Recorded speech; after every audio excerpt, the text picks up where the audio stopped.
عبد الوارث نے بیان کیا، ان سے ایوب نے، ان سے حمید بن ہلال نے، اور ان سے انس بن مالک رضی اللہ عنہ نے کہ نبی کریم صلی اللہ علیہ وسلم نے فرمایا کہ زید رضی اللہ عنہ نے جھنڈا سنبھالا لیکن وہ شہید ہو گئے، پھر جعفر رضی اللہ عنہ نے سنبھالا اور وہ بھی شہید ہو گئے، پھر عبداللہ بن رواحہ رضی اللہ عنہ نے سنبھالا اور وہ بھی شہید ہو گئے۔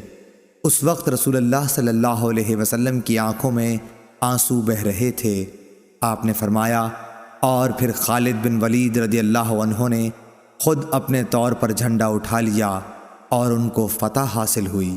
صحیح بخاری حدیث نمبر 1246۔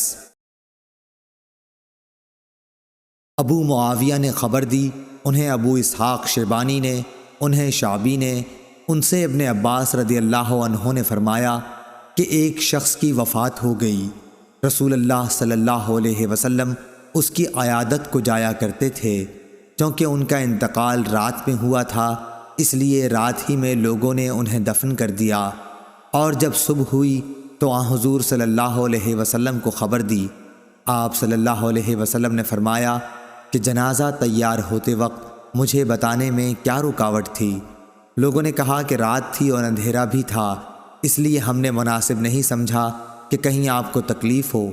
پھر آن حضور صلی اللہ علیہ وسلم اس کی قبر پر تشریف لائے اور نماز پڑھی۔ صحیح بخاری حدیث نمبر 1247۔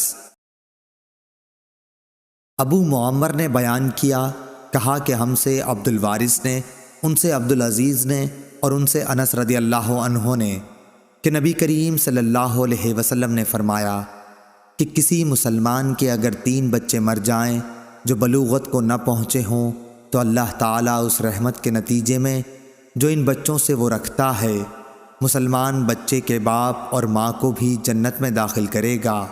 صحیح بخاری حدیث نمبر 1248۔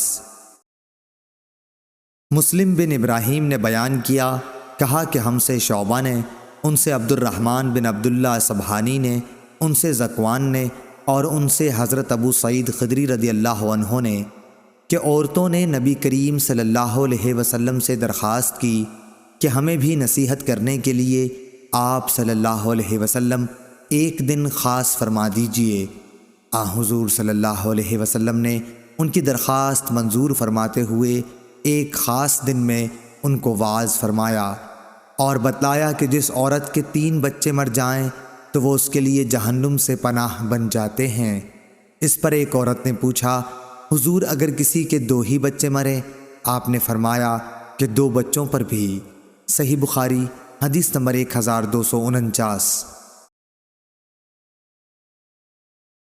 شریک نے ابن اصبہانی سے بیان کیا کہ ان سے ابو صالح نے بیان کیا اور ان سے ابو سعید اور ابو ہریرہ رضی اللہ عنہ نے نبی کریم صلی اللہ علیہ وسلم کے حوالے سے۔ حضرت ابو ہریرہ رضی اللہ عنہ نے یہ بھی کہا کہ وہ بچے مراد ہیں جو ابھی بلوغت کو نہ پہنچے ہوں۔ صحیح بخاری حدیث نمبر 1250۔